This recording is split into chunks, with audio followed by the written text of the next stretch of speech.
Hello people on the interwebs, this is the Powerthin, I'm Christian Andrade, and this is Personal Development Episode 3. Energy equals more energy.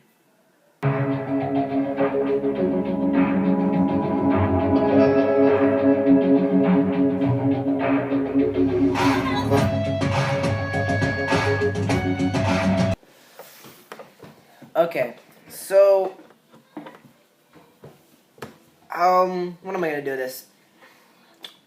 So, this I like to call the energy equals more energy effect.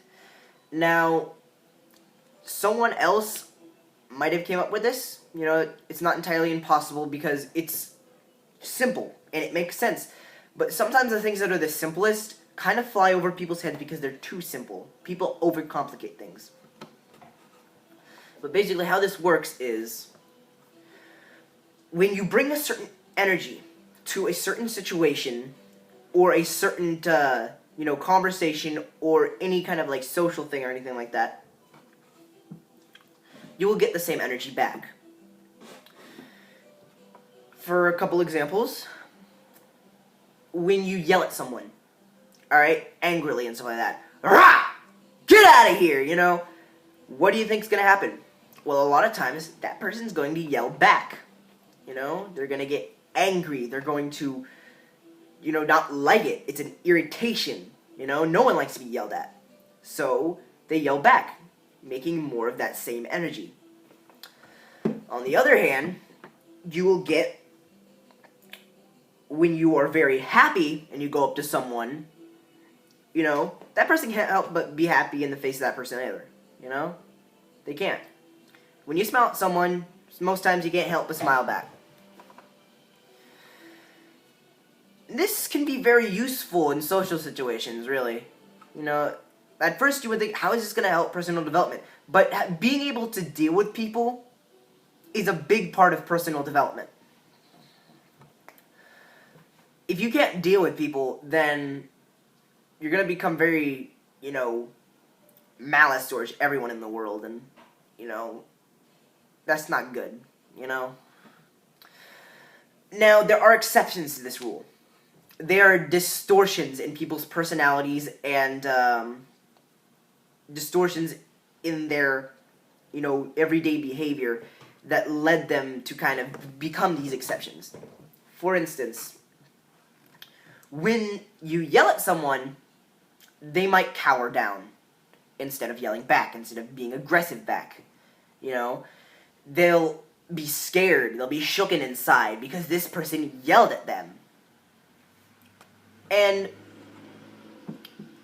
the reason they do this is because someone out there conditioned them to this.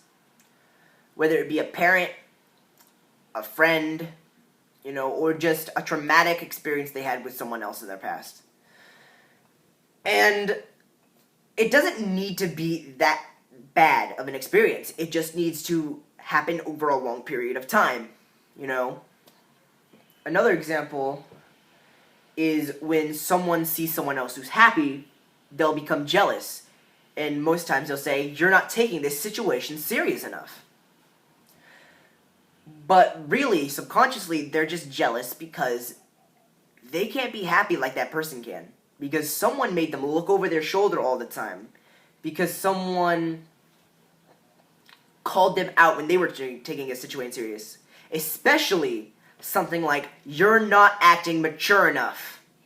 I hate that. Okay?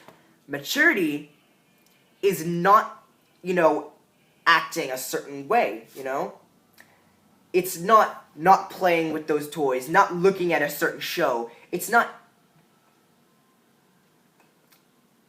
the usual stuff that people take for maturity is frankly immature. Alright, a wise man once said, "He who tries to act like an adult and is insecure about being mature is the most immature out of all of us." But back to the situation at hand.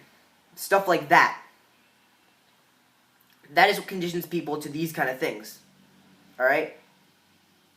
When people condition people like that, when you get those two different situations. We got someone who's scared and cannot defend themselves in any way, shape, or form. And we got someone who is unable to be happy.